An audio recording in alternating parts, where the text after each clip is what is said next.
In this meeting, we will uncover how to rescue your lost essence from the debris of past relationships, gaining clarity on who you have become. Living while trying to revive a version of yourself that no longer exists is like trying to harvest fruit from a withered tree. The cost is your very own present. In this 4-decade journey of inner searching, I have learned that the soul does not get lost. It simply waits for the right invitation to return. You may feel that a part of you died with the end of a cycle, but what collapsed was only the scenery, not the lead actor of your existence. Stay with me, because at the end, we will perform a simple practice of integration so that you may return to inhabit your own inner home.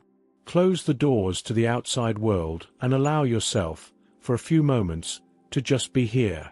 There is a restlessness that visits us when a cycle ends, the feeling that we haven't just lost someone, but that we have lost ourselves. In this video about spirituality and self-knowledge, we are going to navigate the waters of change. Often, the pain we feel isn't just longing for the other person, it is grief for the version of us that only existed in their eyes. But ancestral wisdom teaches us that the awakening of consciousness happens precisely when we accept that life is an incessant flow. As the African proverb says, "He who sits to observe the river understands that the river is never the same, and neither is he." And it is precisely in this flow that we understand the nature of our soul. Just like the running waters, we never remain static, inhabiting a movement where every encounter and every goodbye shapes a new contour in our being. Heraclitus left us an eternal legacy by saying that no man ever steps in the same river twice. This is because the waters flow, and the man who enters them has also already changed. Our soul is this constant flow. Every relationship we build functions as a unique ecosystem. When you relate to someone, an atmosphere is created, an inside joke, a tone of voice that only exists right there. This mutation of being is what makes us alive. In Ubuntu philosophy, we understand that I am because we are. But what happens when the we ceases to exist? If our identity was molded by that bond, it is natural to feel as if we have been disintegrated. However, remember, the water that passed through the river nourished the land, but the river continues its journey toward the sea. Nevertheless, recognizing this movement does not stop the heart from feeling the weight of what was left behind. The river follows its path, but the banks it once bathed keep the memory of a freshness that no longer repeats itself. And it is here that we dive into the silence of that part of us that seems to have departed along with what is gone. The deepest pain of a breakup is not the empty bed, but the void of a laughter we can no longer find. Here we analyze the grief of the lost version. It is the helplessness of losing the stage where our best spontaneity used to live. You miss who you were when you were with that person. This existential pain is an invitation to emotional healing. We need to validate this sadness without rushing it. You are not broken. You are in transformation. This feeling of loss is, in fact, the soul listening, trying to tell you that the beauty you manifested was not the property of the other person, but a light of your own that the other simply helped to reflect. This perception reveals an even deeper truth, that our light never shone in a vacuum.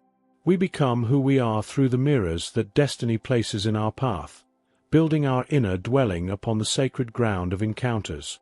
Heidegger spoke to us of being in the world, the idea that we are not isolated islands. We are constructed by our bonds. Nietzsche, in turn, provoked us to look at internal chaos as the birth of a star. When a bond breaks, a part of our structure seems to crumble because we were the architects of a shared life. But if the structure collapsed, the soil remains. The African philosophy of Mogobe Ramos reminds us that being is a becoming, a movement that does not stop. The collapse of a relationship is not the end of your spiritual truth, but the necessary clearing so that a new way of inhabiting the world can emerge. It is the fertile void where the sacred returns to sow. And in this now silent terrain, the urgency to seek what was lost arises. But the secret does not lie in searching for the old garden in new horizons, but in understanding that the seed of that beauty remains tucked away in your own hands, awaiting the moment to be planted by you once again. Kierkegaard presents us with a challenge: the paradox of repetition. We feel an urgency to seek that essence we feel we've lost in new faces. But no one can give us back who we were. The desire to go back to how things were is a trap of the ego that denies impermanence. Wisdom lies in rescuing that essence within yourself. If you were joyful in that relationship, joy is an attribute of your soul, not a loan from the other person. As shamanic traditions teach us, it is necessary to perform a soul retrieval, bringing back the pieces of ourselves that we left scattered along the way. The inner path requires you to be your own point of return.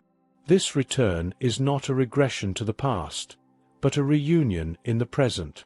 It is the instant in which all the waters of the river recognize one another, integrating every curve and every fall into a single and powerful current that defines your true strength. We have reached the moment to recognize that forgotten version of you did not die. She still lives in the folds of your silence, waiting to be integrated into your new way of walking. Spiritual awakening is not about becoming a new person, but about embracing all the versions you have already been, honoring each one of them. You are the master of your own narrative. Presence in the now is what allows the past to stop being an anchor and start being fertilizer. Like seeds that bloom in the dark, your pain today is the portal to a maturity you never imagined reaching. In this moment, place your hand over your heart. Breathe deeply, feeling the air that enters and renews every cell. Visualize that version of yourself you believe you have lost. See it smiling in front of you. Instead of trying to reach for it in the past, simply open your arms and imagine it merging into your chest right now. Feel that everything you have been remains alive in your presence. If these words touched something inside you, perhaps it is time to take one more step on this path of reconnecting with your inner truth. Subscribe to the channel and turn on notifications to continue receiving content that nourishes the soul with presence and authenticity. Share in the comments what resonated with your heart. Your story might be the mirror someone else needed to find. If you are looking for a safe harbor, know that our community is the sanctuary where fertile silence is shared and deepened. To continue expanding this field of presence, we suggest the video pinned in the card. May it be a source of inspiration on your journey. Peace and light.